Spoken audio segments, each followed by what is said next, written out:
Yo, what is up everybody, and welcome back to another Madden 17 Ultimate Team pack opening.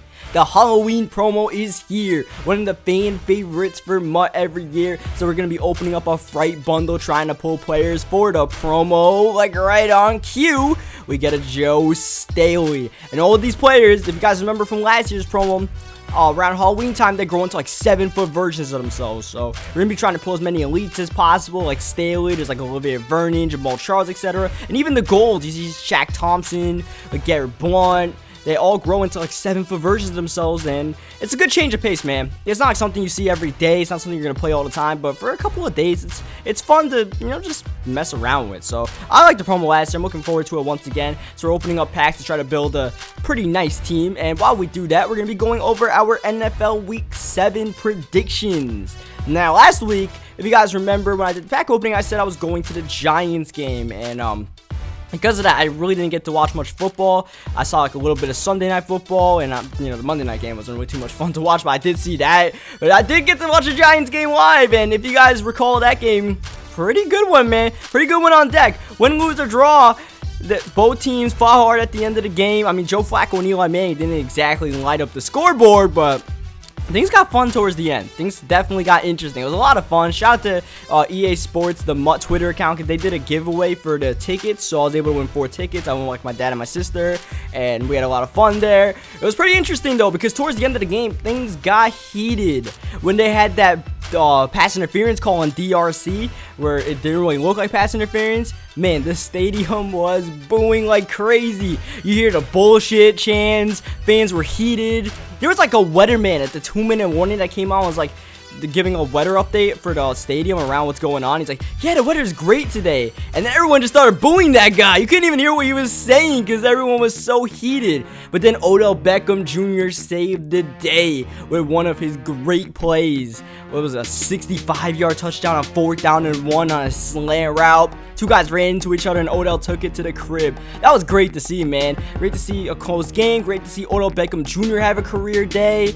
So once again, I gotta thank the EA Sports guys for that. And now my Giants are going to London to play against the St. Louis Rams, or the Los Angeles Rams. That's still gonna take some getting used to, man. They've been St. Louis all my life, so like at least since I started watching football. But now they're the Los Angeles Rams, and I don't think they're beating the Giants, man. I feel like we have their number. I feel like this is a team we can beat. Are the Giants really good? I don't really know. I'm not sure. They're probably 8-8 like they've been the past couple of years ish.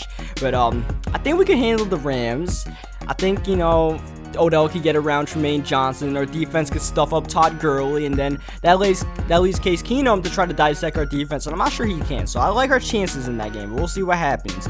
The Chiefs and the Saints, and like I can't really tell you too much about what happened the last week because I just watched highlights on NFL.com. That's all I was able to do. I didn't get to watch the games, but New Orleans and Kansas City. Kansas City was able to get a rebound victory. I think they keep the momentum going against a Saints team that's also starting to pick up a little bit of momentum, beating the Carolina Panthers, even though they almost blew the lead. And I feel like the Chiefs, they ride the momentum. They win at home. Actually, they win at home, I believe it is. And I do think the Chiefs are a playoff worthy team. They still got a good defense. I've always said their pass rush this year is not good, but good defense, offense is just good enough with Andy Reid leading them, with Alex Smith, that they should be able to, you know, not get a lot of turnovers. Jamal Charles is still iffy, but you still got Kendrick West and the other guy, I forget his name, Spencer Ware, and they should be able to lead them. Minnesota and Philadelphia, very interesting game right there. I think the Vikings come through with the win, but if the Eagles get to a hot start, and I think that's the key to that game, the Eagles getting like 3 to 10 points in the first quarter on the Vikings and make them play from behind, then we'll see what happens. Because I feel like the Vikings just have more talent. They might be able to box up Carson Wentz a little bit, but you give that Eagles defense a nice lead to play with, and they could probably protect it for you. So we'll see what happens right there. I'll take Vikings though. The Colts and the Tennessee Titans. Now, the Colts, the game was one of the ones I got to watch. I saw like the second half. I fell asleep during the first half. And the second half, I got to see the Colts choke the lead away. And it just looked like they had that lead securely with 3 minutes left. And Brock Osweiler just started turning on a random switch. And next thing you know, yeah, the Colts are not even at 500. And I think they win this week against the Titans. But you just never know in Indianapolis, man. They're a team that should be doing better than they are. They just, you know, I'm a believer in the fact that I think Andrew Luck is playing really well. The rest of the team, not so much. So, I mean, that's nothing that's going to change this year. So, their games are just going to continue being what they've been all season. Close games, not too much fun for their fans, and to hold your breath, and we'll see what happens. Tennessee looks decent this year, a little bit better than I thought they would be because the offensive line is really playing well. Taylor Lewin and Jack Conklin, I believe his name is, the 2 tackles on their team, both playing really well. DeMarco Murray's looking really good behind that line running, and even Derrick Henry. So, we'll see what happens with them. It should be an interesting game, though. That's actually an underratedly big game in the AFC South because that could be 2 teams that are battling for the division title. We move on to Buffalo versus the Miami Dolphins. I mean, well, I think what Miami did was really cool. I'm just, worried for them that it was a little bit of a flukish win because Big Ben got hurt in the game and played the game with a partially, injured knee. So, I don't know, Miami really boxed them up or what.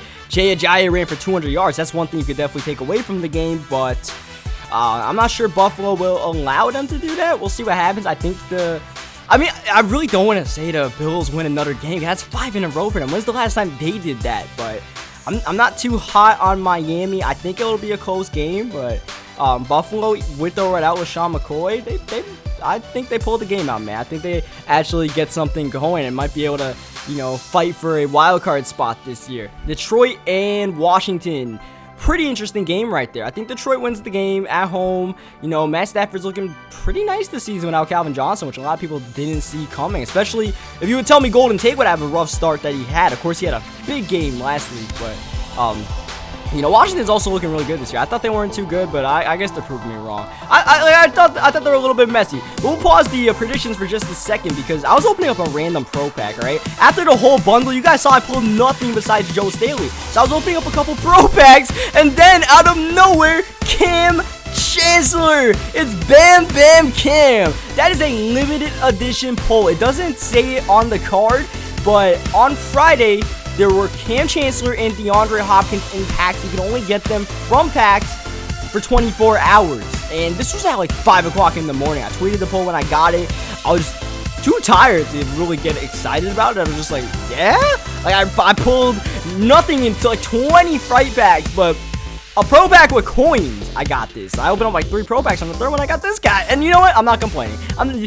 I'll take it, man. It was just really weird. And I mean, I guess it pays off at the end. It makes up for the bad bundle. But hey, we got Cam Chancellor. When we roll that giant team come Halloween time, Cam will definitely be on it. Cam will be our user out there, right? I'm going to be using a 7-foot Cam Chancellor, trying to lurk, trying to get big hits. I'm really excited to play with that guy, and we'll roll a Team of the Week bundle that we opened up earlier in the week as we continue going through these games. So, yeah, Washington looks really good, but the problem for the Redskins this week is that Jordan Reed is out. He has the concussion, and I don't know, man. I'm feeling Detroit actually having somewhat of a home field advantage this year. Not something you usually hear in Detroit, but we'll see what happens, though. Because, like I said, the Redskins are playing better than I thought they would be. Their run game has definitely stepped up, and you don't need Jordan Reed to run the ball. If anything, he's a liability in the running game. So, we'll see what Matt Jones and those guys can do. And, like I said, should be a close game. I think Detroit wins, but obviously wouldn't be surprised if Washington wins. Cincinnati over Cleveland. This is not the week for Cleveland. I think Cincinnati would be a little bit pissed off. Might be a close game, but I'm not really feeling this Cody Kessler getting his first career win in the jungle against Cincinnati. Moving on, Oakland versus Jacksonville.